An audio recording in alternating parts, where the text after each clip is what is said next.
Consider these two sentences about the moon. They both tell us a little bit of information.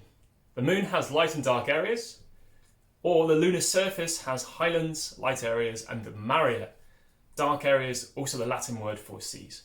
The first one gives us very general information that doesn't require expert knowledge or anything like that.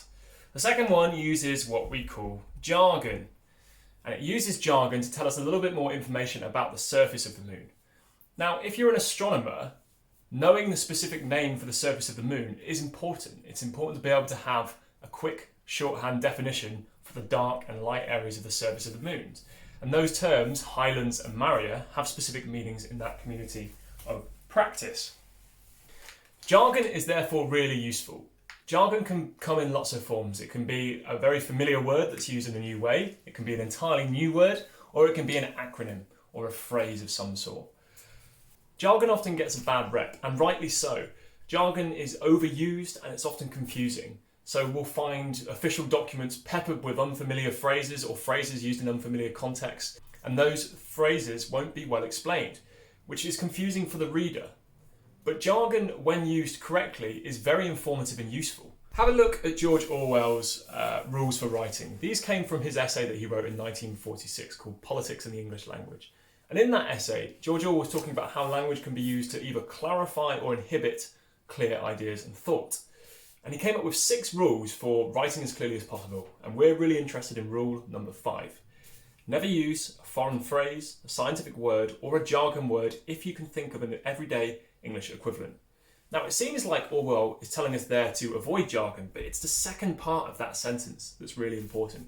If you can think of an everyday English equivalent. What Orwell is actually counselling us to do here is to be very sparing of our use of jargon, to use it only in the situation where the thing we're describing is best described by that new piece of jargon and then explained. If you can describe the thing in more simple language or in a simpler way, then that is not the time to use jargon. But for lots of communities that have specialist language, using a piece of jargon that's well explained and well understood across the community is a very efficient way of communicating.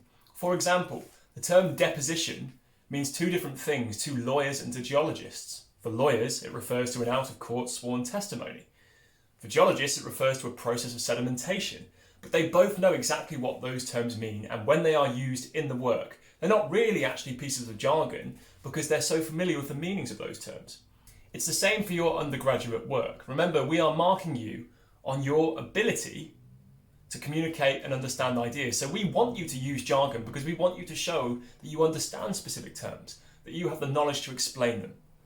So I'll give you an example of where jargon is used really well. At the moment, me and my girlfriend are planting roses on our balcony, and we're on the Royal Horticultural Society's website to try and get some advice about how to pot them. And we've come across this idea of overpotting, right? And that is a piece of jargon that we are not familiar with. But they've explained it very clearly on their website. Overpotting is a term used to describe a containerized plant that has been plotted into too large a container and is suffering as a consequence, right? It's easy enough to understand. Plant has been put in a big pot, and the problem with that is that there's too much compost around, and if it's too moist, it can actually cause the roots to rot because they remain too wet. Now, this is a problem, but there is a solution, and one of these solutions is something called foliar feeding. Now, this is another piece of jargon, and on the website, they very helpfully do 2 things to help you understand that term. They hyperlink it, so they take you to another page which explains it in more depth, but they also give you a short definition directly after the term that makes you very familiar with that piece of jargon. So consider foliar feeding, i.e. a liquid fertilizer sprayed directly onto the leaves to encourage growth without waterlogging.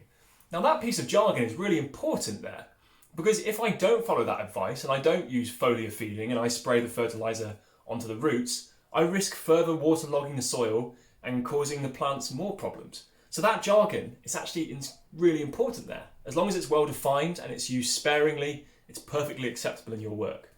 So that's what we want to see when you're writing essays. If you're going to use specific terms, specific pieces of jargon, explain them and only use them when you need to. That's the best way to write clear writing that makes the best use of expert knowledge and demonstrates your knowledge as well. Thanks for watching, and I'll see you next time on Remarkable.